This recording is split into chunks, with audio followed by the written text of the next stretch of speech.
Airport retail revenue bonds అంటే ఎయిర్‌పోర్ట్‌లో ఉన్న రీటైల్ షాప్స్ నుండి వచ్చే ఇన్‌కమ్‌ని బేస్ చేసి చేసే బాండ్స్. ఎయిర్‌పోర్ట్‌లో చాలా షాప్స్ ఉంటాయి.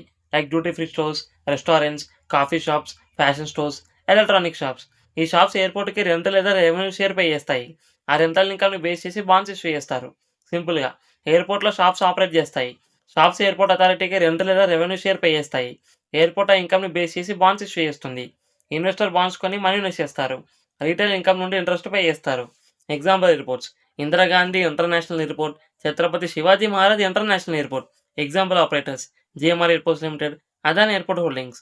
మినిమమ్ ఇన్వెస్ట్‌మెంట్ 10,000 నుంచి 1,00,000 వరకు ఉంటుంది. మాక్సిమం లిమిట్ ఉండదు. Individual investors, banks, mutual funds, institutional investors lakhs of crores వరకు ఇన్వెస్ట్ చేయొచ్చు. Airport retail projects medium to long term ఉంటాయి. కాబట్టి common maturities 5 years, 7 years, 10 years. Interest rate 6-9% per year ఉంటుంది. Interest payments quarterly, half yearly లేదా yearly ఉంటుంది. ఎక్కడ కొనాలి? Stock exchange like NSC, BSC limited, online brokers like Zerodha Upstox, corporate bond market ప్లేసెస్‌లో కూడా కొనొచ్చు. Advantages: airport retail business growth benefit. Passenger traffic increase అయితే revenue increase. Infrastructure sector exposure. Stable income investment. Disadvantages: passenger traffic తగ్గితే retail sales తగ్గొచ్చు. Economic slowdown impact. Retail tenant risk. Company financial risk.